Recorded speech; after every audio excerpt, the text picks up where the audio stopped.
Welcome back to the Daily Edition. Well, according to a report in the Journal of Sex and Marital Therapy, 54% of married Aussie men and 42% of married Aussie women reported that they were unhappy with the amount of sex that they were having. The men overwhelmingly wanted more, and 1/3 of women said that they were getting more than they needed. So what's considered normal, and what do you do if you find yourself in a sexless marriage?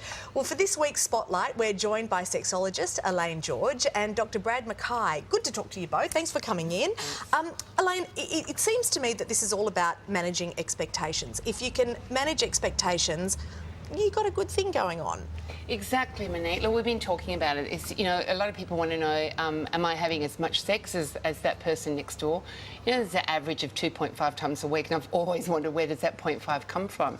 But the reality is that everyone's different, and everybody's... Very little people? Yeah, very little people. But people are facing different phases of their relationship. There's a lot of factors that will come in and affect, what's called a sexless marriage. And can I define it? Yeah. It's basically sex less than 10 times a year. So whenever I do a talk, you see people go, phew, because, they're just in 11 times a year. Now, some people that may have sex twice a year, 3 times a year, once on their anniversary, once at Christmas, once on your birthday, it's fine if both people are okay with that.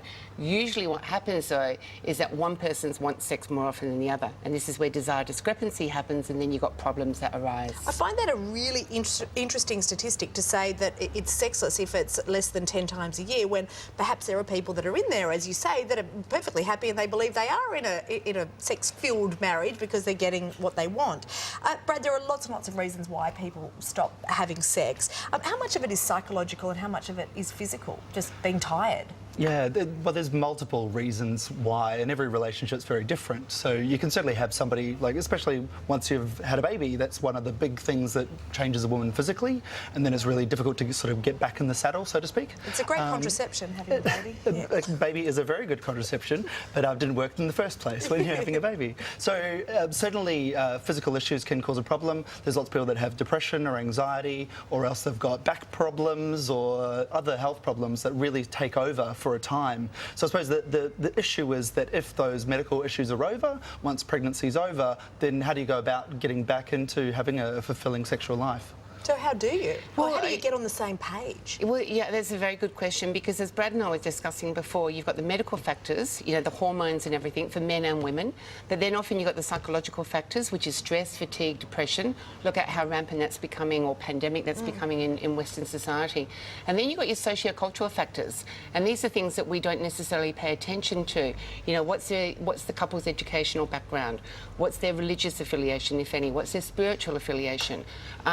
It's culture is something that's cultivated in us from when we're 2, like your children, until where we are now as an adult. And so to come back and manage it, first of all, you've almost got to take stock of, okay, so these are your sets of needs that you're bringing into the marriage, these are my set of needs. And then you've got to communicate.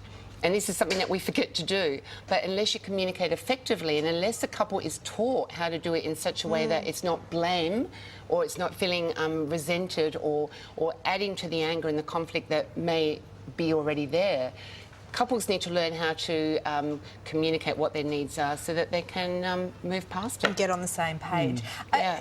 Would you ever advise people to go along to their GP and see if there is any physical reason why they don't feel like it? Totally. I recommend everyone who is having issues with sex to really go along and talk to the GP about it, because we need to exclude a whole range of medical conditions that could be causing a problem. And then if that's excluded, then we can look more at the psychological causes and then be able to provide counselling and sort of, destigmatise the whole situation that's going on. There's a lot of guilt that's involved with this too. You're either guilty that you're not having sex enough, or you're guilty that you're having sex too much, and your partner's needs need to come into that play as well. Oh, yeah, it's a good one to talk about. We're out of time, but thank you both for coming in. All right, thanks. Welcome. Thanks, Monique. Thanks, Elaine. Thanks, Brad.